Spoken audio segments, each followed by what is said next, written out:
জয় শ্রীকৃষ্ণ। রাধে রাধে। বন্ধুরা, বাঙালির 12 মাসে 13 পার্বণের অন্যতম হল জামাই ষষ্ঠী, যাকে অরণ্য ষষ্ঠীও বলা হয়। এই বিশেষ তিথিটি মূলত শাশুড়ি মা ও জামাইয়ের মধ্যে পালনীয় একটি বিশেষ তিথি।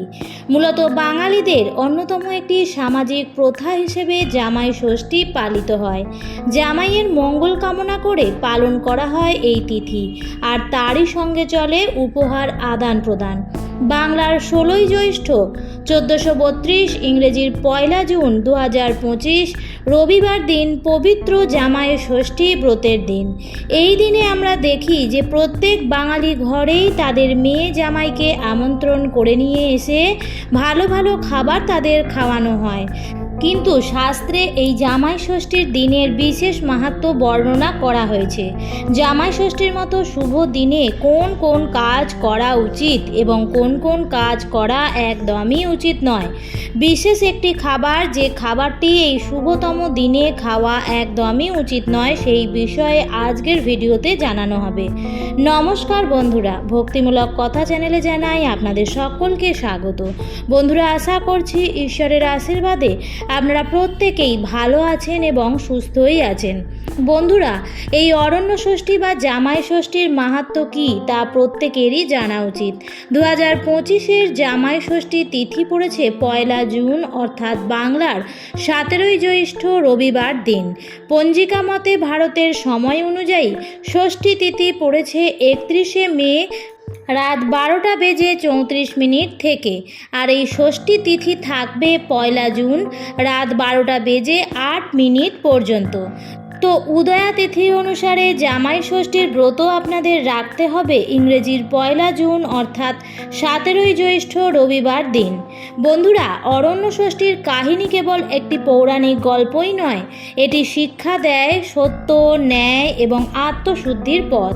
মা ষষ্ঠী অরণ্য ষষ্ঠী ব্রতের মাহাত্ম্য এই কাহিনীর মাধ্যমেই উঠে এসেছে, যেখানে একজন মায়ের কান্না, একজন দেবীর করুণা এবং ধর্মীয় ব্রতের গুরুত্ব একই সূত্রে গাঁথা। ছোট বউ, কালো বিড়াল এবং মা ষষ্ঠীর আশীর্বাদের অসাধারণ একটি কাহিনী। এক ব্রাহ্মণের 3 ছেলে এবং 3 বউ ছিল। এই 3 বউয়ের মধ্যে ছোট বউয়ের খাবারের জিনিসের উপর খুব লোভ ছিল। সে লুকিয়ে লুকিয়ে মাছ দুধ খেয়ে বলতো যে বিড়ালে খেয়ে নিয়েছে। তাদের বাড়িতে একটি কালো বিড়াল ছিল, তার নামে সে দোষ দিত। সেটি দেবী ষষ্ঠীর বাহন, তার নামে মিথ্যে করে সে রোজ রোজ দোষ দিত। সে মা ষষ্ঠীর কাছে গিয়ে বলে দিত যে বউ কিন্তু রোজ খায় আর বিড়ালের নামে দোষ দেয়। কিছুদিন পরে ছোট বউয়ের একটি ছেলে সন্তান হলো। রাত্রে ছেলেকে কোলে নিয়ে বউ শুয়ে আছে। সকালে উঠে দেখে যে ছেলে আর কোথাও নেই। বাড়ির লোকজনেরা দীর্ঘদিন খোঁজাখুঁজি করলেও ছেলেকে আর কোথাও খুঁজে পেল না। এইভাবে ক্রমে ক্রমে সেই ছোট বউয়ের 7 ছেলে ও একটি মেয়ের জন্ম হলো, কিন্তু সবই চলে গেল। তখন সকলেই বলতে লাগলো, রোগ বালা কিছু নাই, অথচ ছেলে কোথায় চলে যায়? তাহলে বোধহয় বউটাই রাক্ষসী, রাত্রিবেলায় ছেলেগুলোকে খেয়ে ফেলে আর সকালবেলায় লোক দেখানো মায়া কান্না কাঁদে। এমন মেয়ে মানুষ ঘরে রাখতে নেই বাপু। ছোট বউ এই কথা আড়াল থেকে শুনতে পেয়ে নিজেকে অপরাধী মনে করে দুঃখে ঘর ছেড়ে বেরিয়ে সে বনের মধ্যে চলে গেল। নির্জন বনে বসে বসে সে কাঁদছে। এই দেখে মা ষষ্ঠীর বড় দয়া হলো। তিনি তখন বৃদ্ধা ব্রাহ্মণীর বেশ ধরে এসে তার কাছে জানতে চাইল যে তার কি হয়েছে, কেন সে একা বসে কাঁদছে। এই শুনে ছোট বউ বলল, আমার মুখ তুমি দেখো না মা, আমি বড় পাপিষ্ট। আমার 7 ছেলে এবং 1 মেয়ে, কিন্তু তার একটুও নেই। সংসারে সকলে আমায় ঘেন্না করে, তাই আমি এই বনে বসে কাঁদছি। বাঘ ভাল্লুক খায় তো খাক, আর এই যন্ত্রণা সহ্য হয় না। তখন ষষ্ঠী দেবী বললেন, মনে আছে লুকিয়ে লুকিয়ে মাছ দুধ খেয়ে বিড়ালের নামে দোষ দিতে? তা তাই তোমার এমন হয়েছে। ছোট বউ তখন তার পায়ের উপর গিয়ে লুটিয়ে পড়ল আর বললেন, কে তুমি মা? হ্যাঁ, আমি খেয়েছি, কিন্তু তুমি এই কথা কিভাবে জানলে? তুমি কে মা, এখনই আমায় বলো। আর কিভাবে আমার এই পাপের খণ্ডন হবে তাও বলো। তখন মা ষষ্ঠী বললেন, ওই পথের ধারে একটা পচা বিড়াল পড়ে আছে, এক হাঁড়ি দই এনে তার গায়ে ঢেলে দিয়ে আবার সেই দই হাঁড়িতে তুলে নিয়ে এসো, তাহলেই আমি তোমার ছেলেকে বাঁচিয়ে দেব। তখনই ছোট বউ এক হাঁড়ি দই এনে সেই পচা বিড়ালের গায়ে ঢেলে দিল। গায়ে দই দিতেই পোকা বিচবিচ করে উঠল। সেই পোকা শুধু দই আবার জিভ দিয়ে চেটে হাঁড়িতে তুলে মা ষষ্ঠীর কাছে নিয়ে এলো। আর ছোট বউয়ের যতগুলো ছেলে হতো সব বিড়ালে মুখে করে এনে মা ষষ্ঠীর কাছে দিত। মা ষষ্ঠী তখন সেই 7টি ছেলে ও একটি মেয়ে এনে দিয়ে বললেন, এই নাও, তোমার সব ছেলে মেয়েকে নিয়ে তুমি ঘরে যাও, আর এই দইয়ের ফোঁটা সকলের কপালে দাও, আর কখনো চুরি করে খেয়ে বিড়ালের নামে দোষ দিও না। জ্যৈষ্ঠ মাসের শুক্লা ষষ্ঠীতে পিটুলির কালো বিড়াল গড়ে, পিটুলির কঙ্গন গড়ে, ফলমূলের বাটা সাজিয়ে 6টা পান, 6টা সুপারি, 6টা কলা আর বাঁশ পাতায় হলুদের ন্যাকড়া জড়িয়ে আর 6 গাছি হলুদের সুতা পেঁচিয়ে হাতে বাঁধবে। এই সুতাকে 7 সুতা বলে। তারপর তেল, হলুদ আর দই দিয়ে অরণ্য ষষ্ঠীর পূজা করবে। পুজোর পর সেই সুতো নিয়ে প্রত্যেক ছেলের হাতে বেঁধে দেবে। তারপর ব্রত কথা শুনে ফলমূল খাবে, আর বিড়ালকে কখনো মিথ্যা দোষ দিও না। এই বলে মা ষষ্ঠী অন্তর্ধান হয়ে গেলেন। ছোট বউ তখন সব ছেলে মেয়েদের নিয়ে ঘরে ফিরে গেলেন এবং ঘরে গিয়ে সবাইকে সব ঘটনা বললেন। আর বাড়ির আরও বউরা ছোট বউয়ের কাছ থেকে ষষ্ঠীর পুজো জেনে নিয়ে ষষ্ঠী পুজো করতে লাগলো। তারপর তাদেরও ছেলে মেয়ে হলো। ছোট বউ তারপর তার মেয়ের বিয়ে দিয়ে জামাই আনলেন এবং জামাইকেও ছেলেদের মতো প্রতি জ্যৈষ্ঠ মাসে ষষ্ঠীর দিন দইয়ের ফোঁটা দিতেন আর আম কাঁঠালের বাটা দিতেন।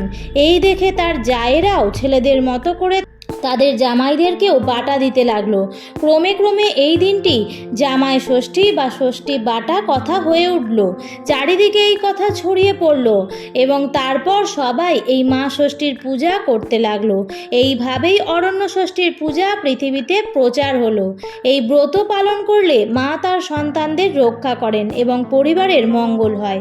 তাই প্রত্যেকের উচিত বিশেষ করে এই দিনে মা অরণ্য ষষ্ঠীর দিন কেবলমাত্র জামাইকে বাড়িতে এনে ভালো ভালো পদ রান্না করে খাওয়ানোর জন্য নয়, এই দিনটি মা অরণ্য ষষ্ঠীর কৃপা লাভের দিন।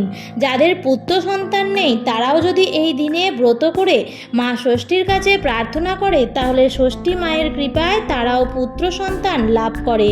তাই এই দিনে অবশ্যই সংসারের মঙ্গলের জন্য আপনারা যে যে কাজগুলো করা উচিত এই দিনে অবশ্যই একটি বিশেষ কাজ করবেন। তা হলো সংসারের মঙ্গলের জন্য মন্দিরে গিয়ে হয়তোবা আপনি অরণ্য ষষ্ঠীর পুজো দিতে পারছেন না, সেক্ষেত্রে আপনি এই শুভতম দিনে যে কোনো মন্দিরে গিয়ে ভগবান বিষ্ণুর বিশেষভাবে পুজো দিন এবং মন্দিরে গিয়ে মন্দিরের প্রসাদ খেয়ে আসুন। আমরা অনেক সময় মন্দিরে গেলে প্রসাদের প্রতি গুরুত্ব দিই না, তাই প্রসাদ না পেয়ে চলে আসি। তবে মনে রাখবেন, প্রসাদ হচ্ছে ভগবানের কৃপা। প্রসাদ শব্দের অর্থ হচ্ছে কৃপা। তো মন্দিরে গিয়ে প্রসাদ ছাড়া আসা উচিত নয়। তাই এই অরণ্য ষষ্ঠীর দিনে আপনারা অবশ্যই মন্দিরে যান। সেক্ষেত্রে আরও একটা কাজও করবেন, এই শুভতম দিনে অবশ্যই প্রভাতকালে উঠে গঙ্গা স্নান করবেন। আর যদি আশেপাশে গঙ্গা না থাকে তাহলে আপনারা বাড়িতে যেভাবে স্নান করেন সেভাবেই করবেন। শুধু স্নানের সময় 3 বার গঙ্গা গঙ্গা গঙ্গা উচ্চারণ করবেন, তাতেও কিন্তু গঙ্গা স্নানের সমফল লাভ করা যায়। এবং এই দিনে কিন্তু অবশ্যই মেয়ে এবং জামাইয়ের সাথে গিয়ে ঠাকুরের পুজো দেবেন। শুধু যে আমরা মেয়ে জামাই নিয়ে আনন্দ করলাম, ভালো ভালো খাবার খেলাম, এতে কিন্তু প্রকৃত মঙ্গল হয় না। মঙ্গল হয় তখনই যখন আমরা এই শুভ দিনে ঠাকুর পুজো করব, মা ষষ্ঠীর ব্রত রেখে পূজা করব, ভগবানের বা আরাধ্যের পূজা দিয়ে বিশেষভাবে তার নিকট প্রার্থনা করব সাংসারিক মঙ্গলের জন্য। আর আপনারা এই দিনে কোন খাবারটি খাবেন না, মনে রাখবেন ঠাকুরের প্রসাদবিহীন কোনো খাবারই খাবেন না এই বিশেষ শুভতম দিনে। পারলে এই দিনে মায়েরা ব্রত রাখবেন এবং ব্রত সমাপ্ত হলে মায়েরা যে খাবারটি ভুলেও খাবেন না সেটি হলো যে কোনো খাবারই হোক না কেন ঠাকুরকে নিবেদিত সেই প্রসাদবিহীন, ঠাকুরের ভোগবিহীন যে কোনো খাবার অন্ততপক্ষে এই দিনে খাবেন না। আমাদের প্রত্যেকেরই উচিত এই দিনে ভগবানের উদ্দেশ্যে নিবেদিত প্রসাদ, অন্ন প্রসাদ গ্রহণ করা উচিত। আমরা এদিন কি করি, বিভিন্ন রকম ব্যঞ্জন পদ রান্না করে নিজেরাই ভক্ষণ করি, কিন্তু গীতার 3য় অধ্যায়ে কথা ভগবান নিজে বলেছেন, যে ব্যক্তি আমায় না দিয়ে খাবার গ্রহণ করে তাকে চোর বলে গণ্য করা হয়। এই জন্য আমরা অন্ততপক্ষে এই দিনে ভগবানকে ভোগ নিবেদন করে সেই খাবারটি প্রসাদ রূপে যেন আমরা গ্রহণ করি। এতে নিঃসন্দেহে ভগবানের কৃপা প্রাপ্ত হবে এবং সংসারে সুখ সমৃদ্ধি বজায় থাকবে। আর এই দিন যদি আপনারা সকালবেলায় পূজা নাও দিতে পারেন, তাহলে বিকেলে করেও অন্তত কোনো মন্দিরে যান এবং সেখানে গিয়ে প্রসাদ গ্রহণ করুন। আর এই দিনে মাছ মাংস ভক্ষণ করবেন না, অর্থাৎ কোনো প্রাণীর মাংস ভক্ষণ করবেন না এই শুভতম দিনে। হরে কৃষ্ণ। আমার আজকের ভিডিওটি এই পর্যন্তই। ভিডিওটি দেখে ভালো লাগলে অবশ্যই লাইক, কমেন্ট এবং শেয়ার করতে ভুলবেন না। আবারও দেখা হবে পরবর্তী নতুন ভিডিওতে। ভালো থাকবেন, সুস্থ থাকবেন। ধন্যবাদ।